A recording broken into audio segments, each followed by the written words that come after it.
Welcome back to Hardball. Now, 4 states, Vermont, Iowa, Connecticut, and Massachusetts, allow same-sex marriage. And Washington, D.C. now says it will recognize same-sex marriages performed elsewhere.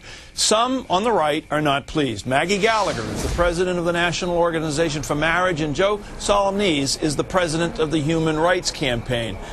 Maggie and Joe, here's part of an ad put out by the National Organization for Marriage called Gathering Storm. Take a look. Some who advocate for same-sex marriage have taken the issue far beyond same-sex couples. They want to bring the issue into my life. My freedom will be taken away. I'm a California doctor who must choose between my faith and my job. I'm part of a New Jersey church group punished by the government because we can't support same-sex marriage. I'm a Massachusetts parent, helplessly watching public schools teach my son that gay marriage is okay. But some who advocate for same-sex marriage have not been content with same-sex couples living as they wish. Those advocates want to change the way I live. Maggie, that last soundbite from that woman, those advocates want to change the way I live. Explain to me how they want to change the way I live.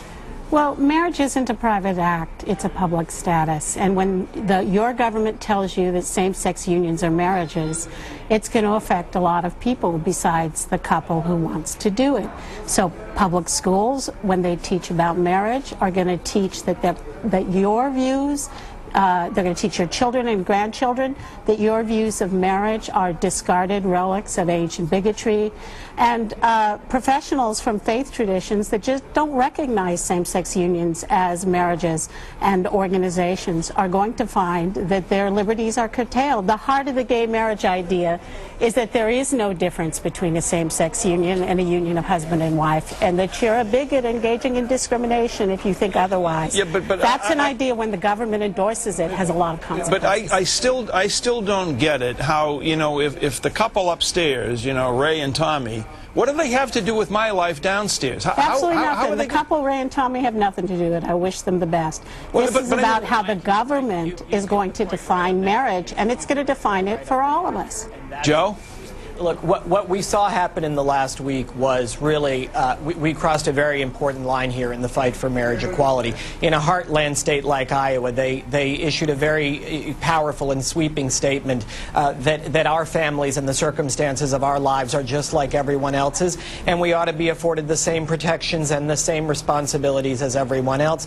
And in the state of Vermont, the legislature not only voted for marriage, but voted to overturn the governor's veto. And what Maggie and her organization understand is that, you know, it's no longer palatable in this country or okay to be an outright bigot. That if you want to deny us these rights, you need to do it by lying and misrepresenting the facts. This is the way the gay marriage movement is operating. If you disagree with them, they call you a liar. Maggie, you know and as well they as don't I do that the believe that people they're in good those ads Americans. aren't The even who they were. 55% of Americans wait in the latest I can't hear the both. I can't hear the both of you at the same time. The people in those ads are not even who they portray themselves to be. That's why on the bottom we say these are based on real incidents, and you can go to our website. And it would be laughable. It would be laughable if what they're saying was not based in such lies and misinformation. Okay, Maggie. All right, Joe. Maggie, go ahead. Go ahead. The executive director of the Vermont Human Rights Commission actually acknowledged publicly that existing religious liberties are not inadequate. This is a really serious issue that, you know, religious liberty scholars of right and left agree. It's going to affect people besides that nice couple upstairs. And I don't think it's honest of Joe to deny that that's the case. What they've basically said is, since they can't argue this on the merits anymore, and it's no longer okay to argue it on the merits that we ought to be denied our basic rights, what they're essentially implying in this campaign is that somehow other people are becoming the victims, the people that you were talking about, Mike. And the fact of the matter is that not one thing that they say in this ad is true. We've set up a website called endthelies.org that essentially takes this ad apart and calls it out for the set of lies and misinformation that it is. Joe, would you accept, do you think that the religious liberty protections in the Vermont bill were a good thing, or were they just completely unnecessary? And are you, as you push for same-sex marriage in other states, are you going to exempt religious organizations, religious professionals? Will wedding photographers have to do same-sex? No, it did not, Joe, and now you're not telling the truth. It most certainly did. All you need to do is read the decision, Maggie, and you will see very clearly that clergy will not be required to perform same-sex marriage. How much clearer could that be? How much clearer could it be than religious institutions going to be able to run a Catholic adoption agency? Will the Methodists in Ocean Grove get back their tax exemption, Joe? Are you going to go fight for that? Let's talk about the church in Ocean Grove. Is that California physician who's unwilling to personally inseminate a gay couple? I can't understand either one of you when you talk over one another. Maggie, let me ask you a question about adoption. You raised the issue of adoption. I raised the issue of how the government forced Catholic charities out of the adoption business. That's the issue I raised. Well, wouldn't you prefer to see a child in danger? That's not the point. I'm not talking about gay adoption. Of course there's gay adoption if you have gay marriage. There's gay adoption in most places.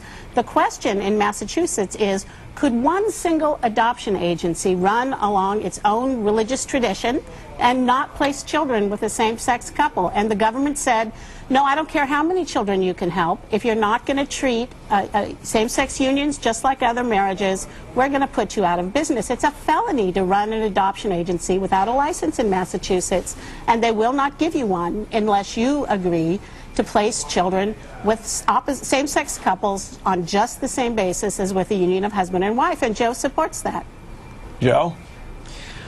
Mike, look, when religious organizations step into the public sphere, it should not be surprising to people that they are bound to adhere to the laws in the states that they are operating in. If you look at the issue that they talk about in the ad, the church in New Jersey that she says was punished because they wouldn't recognize marriage. The fact of the matter is they owned a building that they were renting out for event space. There's a non-discrimination law in the state of New Jersey that says if you're in the business of renting out buildings for event space, you've got to adhere to the laws in the state of New Jersey. That's actually the fact. No, it isn't the fact. I can tell you. No, I don't know it, Joe. Quit calling people liars when you disagree with them. It's just unkind. The reality is in Ocean Grove is there's a tax exemption in the New Jersey, which is specifically for people who let the public use their beachfront property.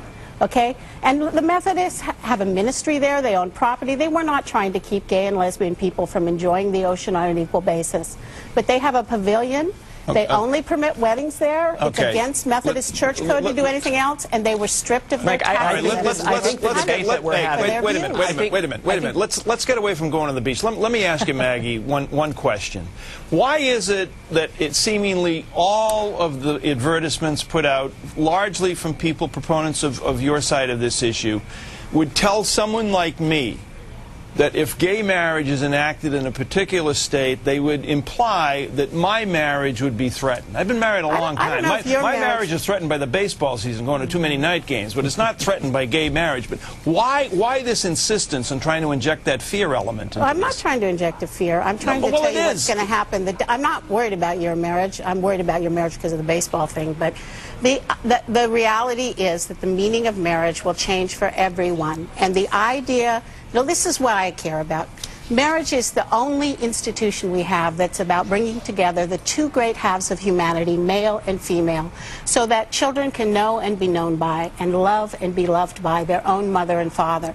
And if the government moves to same-sex marriage, if the law teaches the next generation, there isn't anything unique about unions of husbands and wives. A lot of things are going to change for a lot of children. Maybe not for you. You and me, we're kind of old. Maybe everything will just go on the same. But marriage will change, and it will change for everyone in the state.